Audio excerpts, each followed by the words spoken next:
Hello or welcome back, students. In today's video we are going to continue the series of RTP for CA Foundation. So in this video what we are going to discuss, May 2019 and May 2020.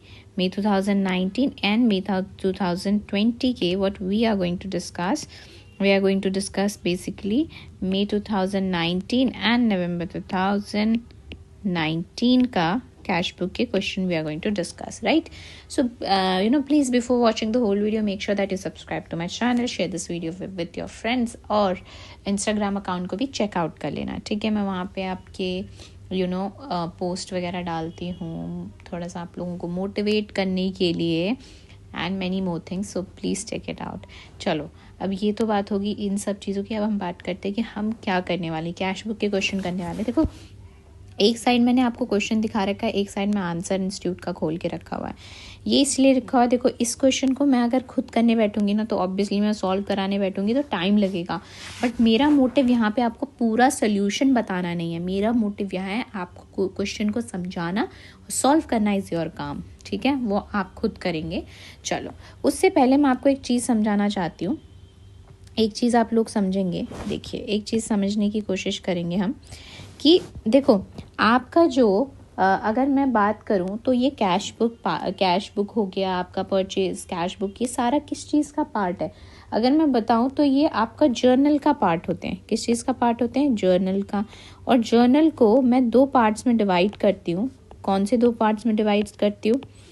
एक आपका होता है special journal, ठीक है? और दूसरा क्या होता है आपका? दूसरा जो होता है वो आपका होता है जर्नल प्रॉपर, और इसको आप जो है जनरल जर्नल भी कहते हो, है ना? ये आपका दो पार्ट्स में डिवाइड होता है. स्पेशल पर्पस जर्नल को हम फर्दर अलग अलग पार्ट्स में डिवाइड करते हैं, जिसमें एक आपका आता है कैश बुक, ठीक है? एक आता है आपका परचेज बुक,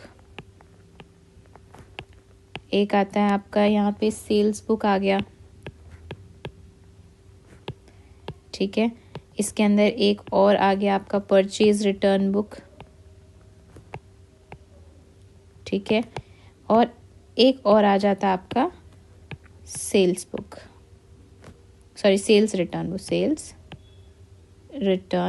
बुक, ठीक है जी?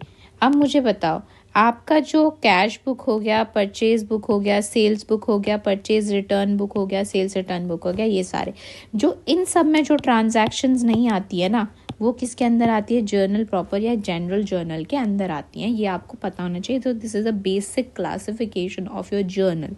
Cash book, purchase book, sales return book, purchase return book and journal proper और जनरल जर्नल कहते हैं. Is that clear? So this is the basic thing जो आपको पता होनी चाहिए. सो हम अब आप आज के क्वेश्चन की स्टार्टिंग करते हैं. देखिए क्या लिखा है क्वेश्चन के अंदर, अगर आप देखेंगे. ओके, सो बोलता है कि from the following transactions prepare purchase return book of Alpha and company, a sari dealer and post them to a ledger. अब परचेज रिटर्न बुक में हम बेसिकली रिकॉर्ड क्या करते हैं बताओ? परचेज रिटर्न बुक में हम वो मतलब जो हमने परचेज करा हुआ है, जो बिजनेस से रिलेटेड है, डेली बेसिस पे जो हो रहा है, परचेज मैंने करा है, उसको मैं जो रिटर्न कर रही हूँ, तो जो मैं रिटर्न कर रही हूँ वो मैं किसके अंदर डालूंगी? परचेज रिटर्न बुक के अंदर डालूंगी, ठीक है? सो जिसका आप बेसिकली जो फॉर्मेट है वो कैसे कर सकते हो? देखो, बेसिकली जो आपका फॉर्मेट अगर मैं बात करूँ तो किस तरीके से हो सकता है, यहाँ पे फॉर्मेट डिस्कस कर लेते हैं कि किस तरीके से आप बना सकते हैं. बताइए, आपका जो परचेज रिटर्न बुक का फॉर्मेट होगा उसके ऊपर आप यहाँ लिखोगे परचेज रिटर्न और रिटर्न्स इनवर्ड बोलो या आउटवर्ड बोलो? बताओ जल्दी, क्या बोलूंगी? आउटवर्ड बुक, है ना? ये बोलूंगी. तो उसके बाद आपका फॉर्मेट बनाते हैं. तो सबसे पहले तो यहाँ आपकी डेट आएगी, जो भी ट्रांजैक्शन की डेट है. फिर यहाँ पे आप लिखोगे पर्टिकुलर्स, जो भी आपके पर्टिकुलर्स आते हैं, ठीक है? एंड देन यहाँ पे आपका क्या आता है? डेबिट नोट, ठीक है? उसके बाद लेजर फोलियो, फिर यहाँ पे आप लिख सकते हो डिटेल्स, जो भी कैलकुलेशन है कैलकुलेशन की डिटेल्स, एंड जो आपका फाइनल अमाउंट होता है आप यहाँ पे लिख सकते हो। ठीक है ना, बताओ आपको समझ आया कि नहीं आया। तो यहाँ तक की ये हो गया, ये आपकी जो है बेसिक से कैलकुलेशन वाली बात हो गई, मतलब कैलकुलेशन कह रहे हैं सॉरी, ये आपका बेसिक आपका फॉर्मेट हो गया। ठीक है, सो आपको ये पता होना चाहिए कि आपका जो ये परचेज रिटर्न बुक है या रिटर्न आउटबुक बुक है उसका आपका फॉर्मेट एक्चुअली क्या है। Is that clear guys. चलो अब हम इसमें क्या करते हैं, आपका जो है वो क्वेश्चन पढ़ते हैं, फिर क्वेश्चन को हम इसका जो है वो क्वेश्चन हम इसका फिर क्या करेंगे, सॉल्व करेंगे, है ना। तो चलो स्टार्ट करते हैं।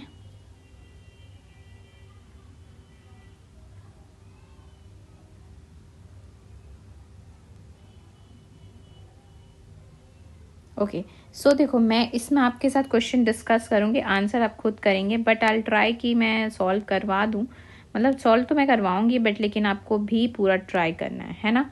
पूरा ट्राई आप भी करेंगे मैं भी करूंगी, तो तभी मिलके होगा। चलो अब स्टार्ट करते हैं। देखो क्या है, ये देखो क्वेश्चन क्या है, डेट आपकी आ गई ये, तो आप डेट यहाँ पे इक्वली कर देती हूँ ताकि आपको क्लियर है। तो आप यहाँ पे डेट लिख दोगे 4/1/18, डेबिट नोट नंबर में हम क्या लिख देंगे 101। ठीक है, अच्छा अब देखो यहाँ पे क्या बोला गया है इसके अंदर, रिटर्न टू गोयल मील्स, ठीक है, सूरत 5 polyester sari at the rate of 500, at the rate of 500। तो मुझे बताओ आपका जो पर्टिकुलर्स के अंदर आएगा, पर्टिकुलर्स के अंदर आप क्या लिखोगे, आप क्या लिखोगे, यहाँ पे लिखोगे गोयल मील्स, और सूरत के है ना तो सूरत लिख दो, और एलएफ में तो कुछ नहीं लिखना, लेकिन डिटेल में आप यहाँ पे जो डिटेल है, डिटेल के अंदर देखो आप क्या कर सकते हो, डिटेल के अंदर हम क्या कर सकते हैं, वेट अ मिनट में पेन चेंज कर लो ना, थोड़ा सा अलग सा पेन ले लेते हैं। चलो डिटेल के अंदर मुझे बताओ मैं क्या कैलकुलेशन दिखाऊंगी, मैं दिखाऊंगी 5 × 100 = 500। ठीक है, ऐसे दिखा दिया। अब दूसरा आपका यहाँ पे देखोगे आपकी जो डेट है, नेक्स्ट डेट जो है वो 9/1 की है, तो नेक्स्ट डेट आप यहाँ पे 9/1 लिखोगे। अच्छा 9/1 में क्या लिखा है, अच्छा पहले पढ़ लो क्या लिखा है, Garg Mills Kota accepted the return of saris 5 Kota and this, इन्होंने ये एट द रेट ऑफ 40 कर लिया। तो इससे हमें क्या मतलब है, इससे तो हमें कोई मतलब नहीं है ना, हमने तो सामान इतने का रिटर्न करा, तो इससे मेरे को क्या कोई मतलब होना चाहिए, नहीं मतलब होना चाहिए कि उन्होंने कब एक्सेप्ट करा क्या करा, वो मेरे काम नहीं है। रिटर्न परचेज रिटर्न में मैंने जितने का परचेज करा था मैंने जो वापस कर दिया वो अमाउंट आएगी। ठीक है, 16/1 को फिर लिखो 16/1/18 को, एंड 102 आपका ये नोट है, 102 लिख दिया, एंड देन रिटर्न टू मित्तल्स मिल, तो यहाँ पे लिख दो मित्तल्स मिल्स बैंगलोर। ठीक है, 5 सिल्क साड़ी ऑफ 260, तो 5 सिल्क साड़ी तो आप यहाँ पे लिख दो 5 × 260, 5 × 260, कैलकुलेट करो ज़रा कितना होता है, अभी रुको मैं करती हूँ कैलकुलेट, आई हैव कैलकुलेटर मेरे फ़ोन में, तो मैं कर रही हूँ, आप लोग भी कर लो। हाँ तो 5 × 260 तो 1300 आ रहा है। ठीक है, 1300 लिख दिया, हो गया। अब ये इसने return 1 typewriter being defective at the rate of this and this, 30 तारीख को इन्होंने ये जो डिफेक्टिव है वो एक्सेप्ट करा। अब मुझे एक बात बताओ, इसके अंदर आपका जो है परचेज रिटर्न बुक करनी है, अल्फा एंड कंपनी है जो सारी में डील करती है, तो बताओ परचेज रिटर्न के अंदर, परचेज रिटर्न बुक के अंदर जो आपका बिजनेस है उससे रिलेटेड ट्रांजैक्शंस आती है। तो क्या मुझे बताओ ये जो रिटर्न आपने डिफेक्टिव टाइपराइटर करा है तो ये क्या इसके अंदर आएगा, इसके अंदर ऑब्वियसली नहीं आएगा। तो इसका टोटल मुझे बताओ कितना आया, 1800, और ये 1800 कहाँ चले जाएंगे आपके, ये चले जाएंगे आपके परचेज रिटर्न अकाउंट में, क्या हो जाएंगे, क्रेडिट हो जाएंगे 1800 से। आई होप ये आपको क्लियर हो गया। ठीक है, ओके चलो, वैसे मैंने सॉल्व तो करवा ही दिया है, बट इन्होंने इंस्टीट्यूट वालों ने यहाँ पे ठीक है, उन्होंने यहाँ पे डेबिट नोट का वो नहीं बनाया, बट हमने डेबिट नोट बना लिया, कोई बात नहीं, हमारी प्रेजेंटेशन ज़्यादा सही है। अच्छा, डेबिट नोट बनाया तो है, इन्होंने डेबिट नोट पहले बना दिया, मैंने डेबिट नोट बाद में दे दिया, तो I don't think so there is big issue. तो हम डेबिट नोट बाद में भी दे सकते हैं, बाद में ही तो ज़्यादा बेटर रहेगा। ठीक है, मैं ये नहीं कह रही हूँ इंस्टीट्यूट ने गलत दिया है, बट ठीक है, हमने बाद में दिया है तो चलेगा। ओके, चलो, ओके गाइस, सो अब आ जाते हैं नेक्स्ट क्वेश्चन पे, विच इज़ आपका कौन सा है, ये आपका हो गया कौन सा, मई 2019 का। अब नेक्स्ट क्वेश्चन पे आ जाते हैं। ठीक है, अब ये आ जाओ नवंबर 2019। देखो नवंबर 2019 के अगर आप देखोगे तो आपको यहाँ पे पेटी कैश बुक दी हुई है। ठीक है, पेटी कैश बुक आपको यहाँ पे दी हुई है। अब इस पेटी कैश बुक का क्या करेंगे बताओ। पेटी कैश बुक एक तरीके से बेसिकली अगर मैं तुम्हें बताऊं तो क्या होता है पेटी कैश बुक, मतलब कि ये होता है कि आपको कुछ पैसा दिया जाता है खर्चे के लिए, आपको उस खर्चे का हिसाब किताब बताना है, मतलब आपको एक पर्टिकुलर अमाउंट ऑफ कैश दे दी जाती है और आपको बोला जाता है कि आप जो जो इससे खर्चा करोगे मेरे को बना के दे देना, जिसको मैं ऑब्वियसली कैश बुक में नहीं रिकॉर्ड कर सकती हूँ, तो इसके लिए पेटी कैश बुक बनती है। ठीक है, कि रफली आपको मतलब आपके जो मिसलीनियस खर्चे होते हैं ना, छोटे मोटे खर्चे, उनके लिए होती है ये। ओके, अब देखो यहाँ पे क्या है, बोलते हैं कि प्रिपेयर पेटी cash book on impress system from the following. ठीक है, अच्छा, आपको रिसीव हुआ है 20,000 रुपये फॉर पेटी कैश बुक, मतलब देखो आपको 20,000 रुपये मिल गया। अब इस 20,000 रुपये का आपने ये खर्चा किया, तो लास्ट में आपको बताना है ये सब खर्चा करने के बाद आपके पास कितना पैसा पड़ा हुआ है। तो इसकी प्रेजेंटेशन क्या होती है, इसका फॉर्मेट, जैसे मैं तो बना के नहीं दिखा रही हूँ, लेकिन यहाँ पे देख लेते हैं इन्होंने कैसे बनाया है, सेम ऐसे ही आपको भी फॉलो करना है। ठीक है, देखो अगर आप देखोगे ऊपर इन्होंने क्या लिखा है, पेटी कैश बुक, आप भी ऐसे लिखोगे। सबसे पहला कॉलम जो बनेगा रिसीट का, कि आपको पैसा कितना, एक्चुअल में पैसा मिला कितना है। ठीक है, एक्चुअल में पैसा जो है वो आपको कितना मिला है वो आपको यहाँ पे मेंशन करना है। एक मिनट, थोड़ा सा पेन को इस कारण हाँ, पैसा कितना मिला, 20,000 रुपये, और यहाँ पे आ जाएगा डेट। अब 2019 एक बार ऊपर लिख दो, ये नहीं कि बार बार 2019, तो जिस साल का है 2019, 20 whatever, and then there is voucher number, फिर आपके पर्टिकुलर्स, टोटल। अब ये देखो, ये ना आपके खर्चे जो हैं वो अलग अलग कॉलम इनके बनते जाएंगे, खर्चे जो आपके हुए अलग अलग कॉलम बनते जाएंगे। ठीक है, अब देखो मैं आपको यहाँ पे पढ़ के दिखाती हूँ। सबसे पहले आपको मिला 20,000 रुपये, तो आप मुझे बताओ यहाँ पे आपने ये 20,000 रुपये यहाँ पे डाल दिए रिसीट में, और साथ के साथ यहाँ पे डेट भी लिख दी, और पर्टिकुलर्स में क्या लिखा कि ये खर्चा मतलब आपको पैसा कैसे मिला, टू कैश, पेटी कैश में पैसा टू कैश। ठीक है, कैश के थ्रू आया ना आपका पेटी कैश, तो बढ़ गया आपका। ठीक है, चलो ठीक है, तो ये हो गया। नेक्स्ट देखो, अब आपने ऑटो का खर्चा दिया, कितने का, 500 रुपये का ऑटो का खर्चा दिया, तो ऑटो का खर्चा, तो खर्चा अकाउंट डेबिट, खर्चा account debit to petty cash, तो टू पेटी कैश में बाई के नाम से क्या आएगा, ये जो ये इन्होंने करे ना, यहाँ पे आप वाउचर नंबर 1 2 3, ये जो है ये तो आपने सीरियल नंबर दे रखे हैं अपने हिसाब से। आप जब वाउचर बनाते हो, आप जैसे आपको वाउचर बुक मिलती है, वाउचर बुक मिलेगी ना, तो आप ऐसे ही बनाओगे। ठीक है, तो उसमें 1 2 3 लिख दोगे। अब 2 तारीख को आपने कन्वेंस का 500 रुपये खर्चा किया, टोटल में तो 500 रुपये आएगा, और कन्वेंस अलग से एक कॉलम बनाओगे, कन्वेंस। ठीक है, वो लिख दोगे 500। कार्टेज, अब कार्टेज का अलग से बनाओ 250 रुपये, तो 1 मिनट में इसको इरेज कर देती हूँ, मैंने ये तो कुछ ज़्यादा ही सजा दिया, ओहो, चलो, अरे भाई साहब ये कहाँ गायब हो जा रहे हैं, हाँ ठीक है, ओके, आई थिंक कुछ प्रॉब्लम आ रही है इसमें। ओके, देन कार्टेज का आपको कितना देना है, 250 रुपये, तो आपने यहाँ पे कार्टेज का कॉलम बना देना है, 250 नहीं 2,500 रुपये एंड बाय कार्टेज, और यहाँ साथ के साथ आपको क्या लिखनी है, डेट भी मेंशन करते जानी है। ठीक है, इसी तरीके से देखो आप अलग अलग खर्चा बनाते जाओगे। पोस्टेज एंड टेलीग्राम का 500 रुपये, वेजेस का, देखो इन्होंने वेजेस का भी यहाँ पे बनाया होगा,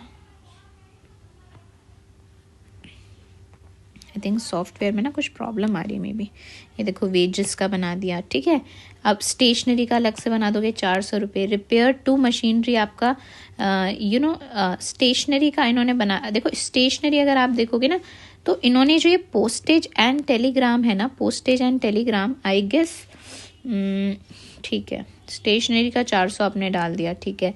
रिपेयर टू मशीनरी का आपने 1500 डाल दिया। बस फेयर, तो बस फेयर बोलूँ या ऑटो फेयर बोलूँ, ये आपका कन्वेंस हो गया, तो ये बस फेयर भी आप उसी वाले कन्वेंस के कॉलम में डाल दोगे। ये देखो, ये रहा ना, ठीक है। एक ऐसा नहीं कि हर चीज़ का अलग अलग, जिसका सेम है उसको एक में डालेंगे। कार्टेज हमने बना रखा है, ये कार्टेज है, कार्टेज का कार्टेज में डाल दो। पोस्टेज एंड टेलीग्राम का बना रखा है कॉलम, उसको पोस्टेज एंड कार्टेज में डाल दो। कार्टेज आ गया, कार्टेज का कार्टेज में, स्टेशनरी का स्टेशनरी में, एंड सन्ड्री एक्सपेंसेस 5000 रुपये के, ठीक है। तो सन्ड्री एक्सपेंसेस आपके 5000 रुपये के आ गए। और इन्होंने ना जो ये आपका रिपेयर टू मशीनरी है, इसको सन्ड्रीज के नाम पे डाल दिया, ठीक है। आप ऐसा नहीं है कि रिपेयर टू मशीनरीज का आप अलग से बनाओ, उसको सन्ड्रीज में डाल दो, बाकी जो खर्चे बन रहे हैं वो सन्ड्रीज में डाल दो। अब आप यहाँ पे देखो आपका मेन मुद्दा क्या है, ये तो आपने क्या, देखो आपको इसमें ध्यान रखने वाली क्या बात है। अगर हम पेटी कैश बुक की बात करें तो सबसे पहले आप रिसीट बनाओगे, रिसीट के बाद आप डेट बनाओगे, डेट के बाद आप जो है वो क्या लिखोगे, डेट के बाद आप लिखोगे voucher number, and voucher number के बाद आप लिखोगे पर्टिकुलर्स कि आपने खर्चा कहाँ किया। पर्टिकुलर्स के बाद आपका एक नेक्स्ट जो आएगा दैट इज ऑफ टोटल का आएगा। उसके बाद सारे जो खर्चा होता जाएगा उसका कॉलम बनाती जाऊंगी मैं, ठीक है। और लास्ट में एक खर्चे के लिए सन्ड्रीज बना दो, उसमें बचे कुछ खर्चे डाल दो। अब ये तो ठीक है, अब जो टोटल वाला कॉलम है ना, उसका आपका बैलेंस ही आ रहा है टोटल। ये टोटल का खर्चा, ये बाकी के जो ये खर्चे हुए ना, इनसे मैच होना चाहिए। मतलब अगर आप ऐसे जोड़ते हो तो भी आपका 17,200 आना चाहिए, ऐसे जोड़ते हो तो भी आपका हॉरिजॉन्टली और वर्टिकली दोनों 17,200 आने चाहिए। अब मुझे बताओ, आपको 20,000 रुपये मिला था, आपने 70,200 रुपये खर्च कर लिए, तो बताओ कितना बैलेंस बटा, 2800। तो ये 20,000 और जो ये 2800 बना, ये आपका बैलेंस कैरिड डाउन हो गया। नेक्स्ट टाइम पे आपको बैलेंस ब्रॉट डाउन, फिर नेक्स्ट में वो आपको जितना पैसा दे देगा उसको आप ऐड ऑन कर दोगे, ठीक है जी। तो ये आपका बच गया। फिर आपको नहीं, मतलब आपने हिसाब किताब दे दिया, भाई भाई साहब आपने मेरे को 20,000 रुपये दिए थे, मैंने 20,000 रुपये में ये करा। एक तरीके से ना ये एक्चुअल में आप जब ऑफिस में काम करने जाओगे तो वहाँ पे ये पेटी कैश बुक बनती है कि जो ऑफिस का एक बंदा होता है जो ये छोटे मोटे खर्चे देखता है, उसको आप पैसे दे देते हो और उससे डिटेल मांगते हो कि ये मुझे बता दे तूने कहाँ कहाँ खर्चा गया, तो वो इसी तरीके से आपको शीट बना के देगा, ठीक है। तो नेक्स्ट टाइम आपका जो बैलेंस हुआ वो कैश का 2800, तो आप उसको ऐड और दोगे तो फिर वो यहाँ पे टू कैश के नाम से ऐड कर देगा, ठीक है। जैसे 20,000 रुपये पर मंथ, तो अब मुझे उसको नेक्स्ट टाइम कितने देने हैं, 17,200 रुपये देने हैं। फिर वो खर्चा के डिटेल बना के देगा इस तरीके से। आई होप आपको क्लियर हो गया, ठीक है। मैंने पूरा ट्राई करा है, बट मैंने आपको आई नो लिख के नहीं करवाया, ज़रूरत भी नहीं लिख के करवाने की। So this is all about this video. Next video में हम इसके नवंबर मतलब 2020 के क्वेश्चन करेंगे, मई और नवंबर के, ठीक है। So till the next video, bye bye and take care of yourself. कोई भी डाउट होता है, टेलीग्राम का लिंक मैंने सब कुछ डिस्क्रिप्शन बॉक्स में दिया हुआ है, तो आप डिस्क्रिप्शन बॉक्स में चेक कर लेना, ठीक है। बाय।